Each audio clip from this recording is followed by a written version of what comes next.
Bismillahir Rahmanir Rahim. I welcome you to the series on history, science, and faith in Islam. It is designed to foster a renewal of faith based on knowledge. In the last session, we covered the conquest of Delhi by Muhammad Ghori. In the current session, we'll shift our focus to the West and examine the life and times of a remarkable ruler of Spain, Abdurrahman III.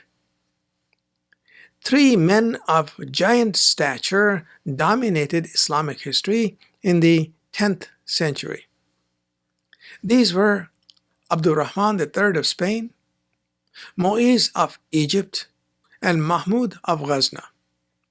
The first two determined the flow of historical events in the Mediterranean region, whereas Mahmud of Ghazna had a decisive impact on Central Asia and the Indo-Pakistan subcontinent. Abdurrahman III was the ablest and most accomplished of the Umayyad rulers of Spain. As a young man, he received an excellent education under the ulama of Cordoba.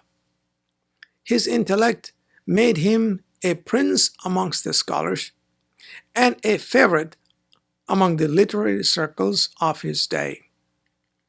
His character and exemplary conduct won him the allegiance of the court and the common man alike. His first act after becoming the ruler of Spain was to abrogate all taxes that were not in accordance with the Sharia. These taxes had been imposed to support the lavish expenditures of the royal household. The move won for him the support of the peasant and the merchant alike. His second act was to offer a general amnesty to all rebels who accepted him as their sovereign.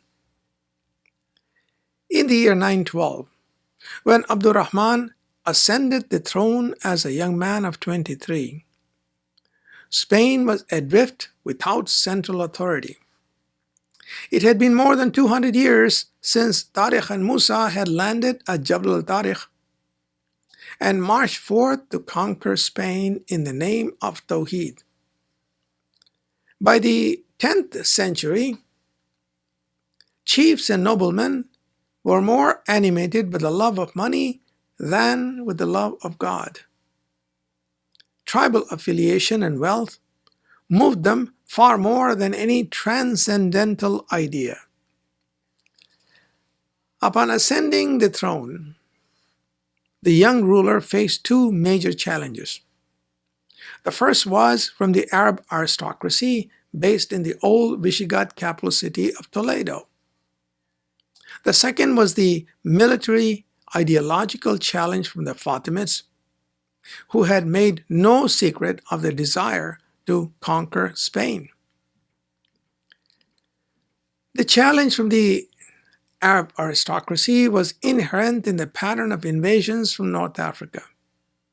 As successive waves of Muslim armies landed in Spain, they settled in various provinces according to the desires of their tribal chiefs.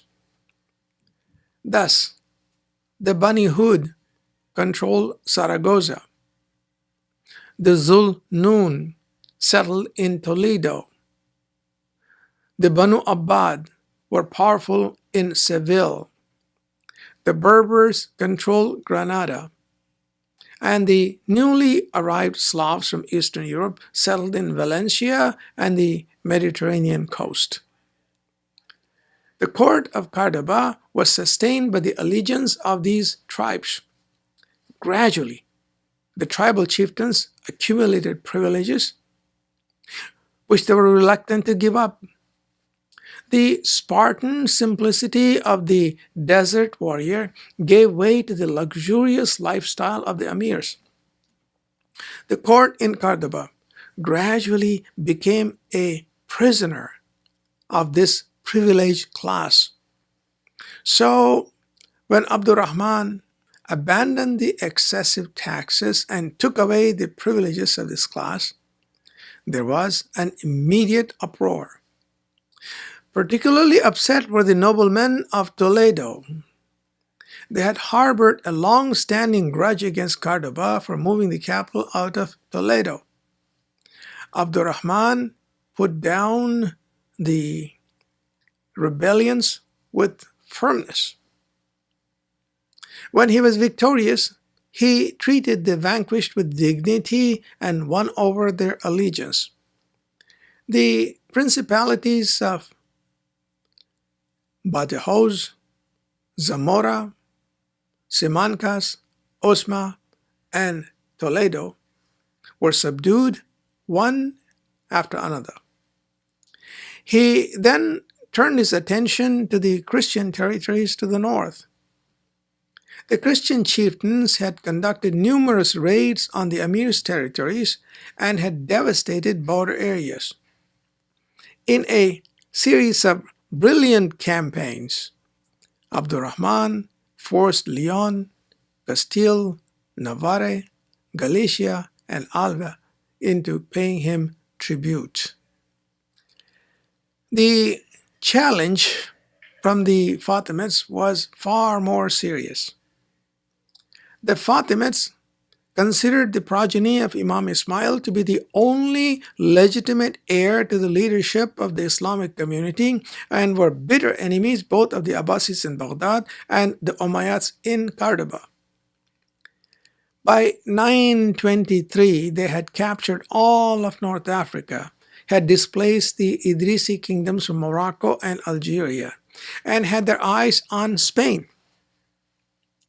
A renegade Spanish chieftain, Omar bin Hafsun, who had become a Christian, openly challenged the rule of Cordoba and sought the help not only of the Fatimids but also of the Christian principalities to the north. Abdurrahman was busy at the time rendering military assistance to his Idrisi allies against the Fatimids. He was forced to withdraw from North Africa to face the rebel. The Fatimids sent a fleet across the Mediterranean to assist Omar bin Hafsun, but the sea-borne force was intercepted by Abdurrahman's navy and was destroyed. Cornered in the mountains of eastern Spain, Omar bin Hafsun sued for peace. Abdurrahman pardoned him and let him keep a small principality under his own authority. The breakup of tribal influence enabled Abdurrahman to establish a standing professional army of more than 150,000 soldiers, perhaps the finest in the world at that time. But it also destroyed the tribal cohesion that has sustained Umayyad power in Spain for more than 200 years. In the view of Ibn Khaldun, this act sowed the seeds for the ultimate disintegration of the Spanish Khilafat of Cordoba. In North Africa, the Fatimid threat was persistent. In 910, the Fatimid Ubaidullah had declared himself the Mahdi and the Khalifa of all Muslims. At this time, the Khilafat in Baghdad was in disarray, and the Abbasid Khalifa had become mere pawn in the hands of his Turkish generals. The Buyuds from Persia had become rulers of the Abbasid domains in all but name. These were clear signals that the Abbasids had lost their political and military power. In 929, Abdurrahman declared himself to be the Khalifa and took the title of Amirul Mu'mineen.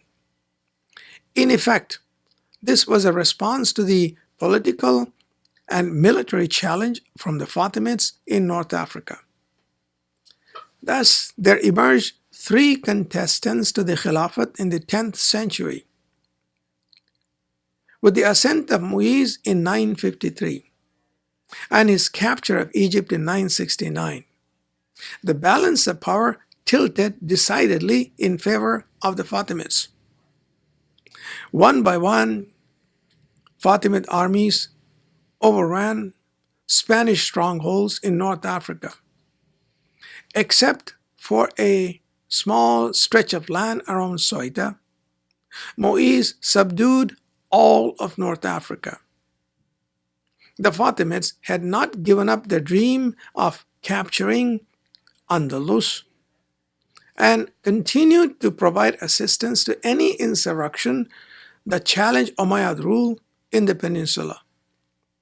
In 955, Abdurrahman's navy intercepted and sank some of Mu'iz's ships ferrying supplies to Andalusian insurgents.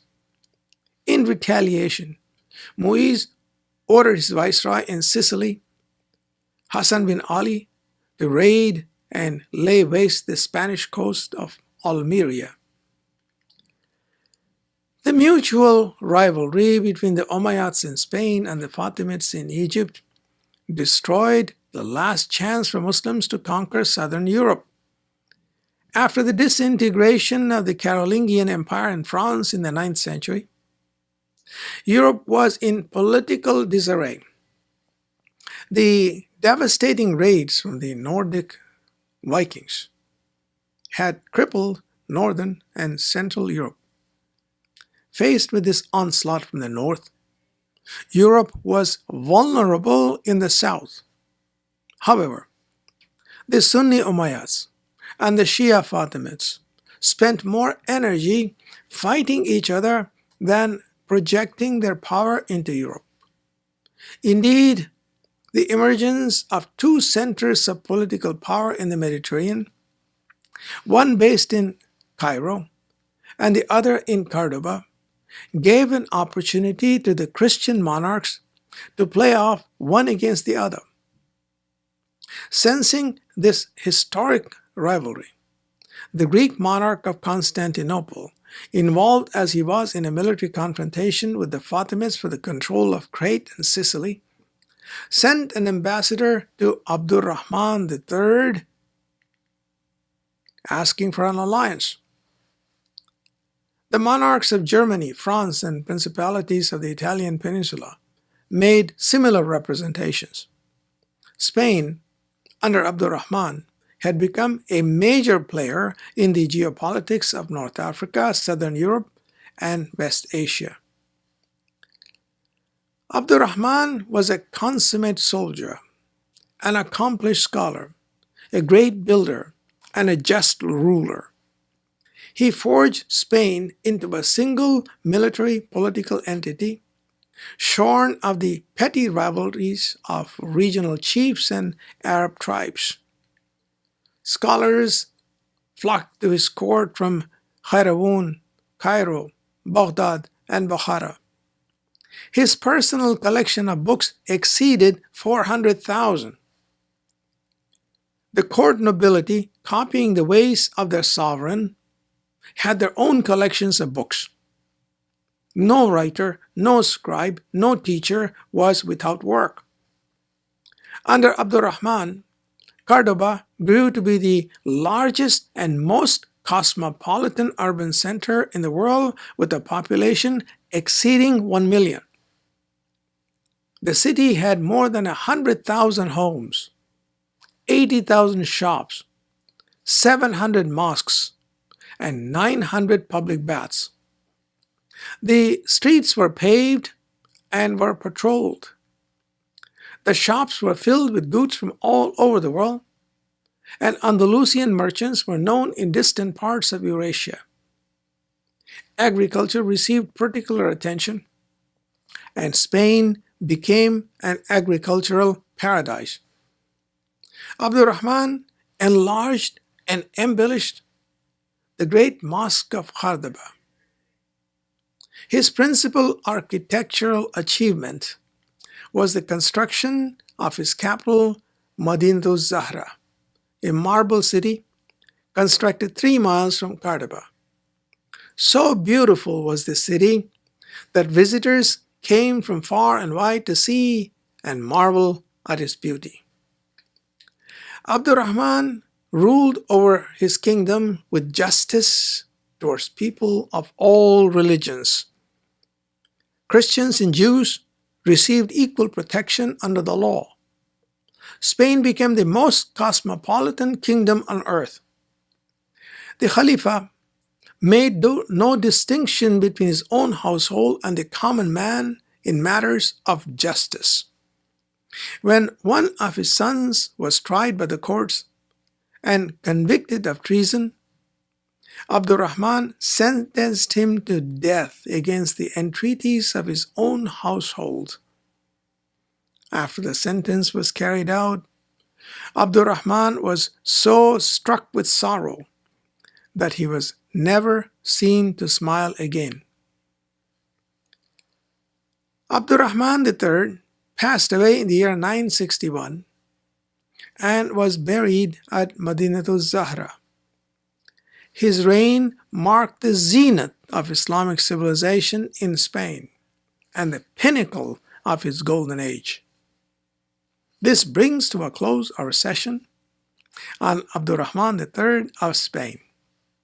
In the next session, inshallah, we'll cover the Murabitin Revolution in West Africa, perhaps the only genuine mass movement in Islamic history.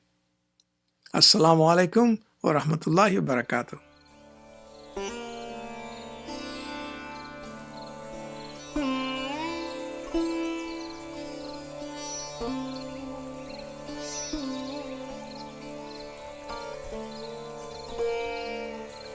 Thank you.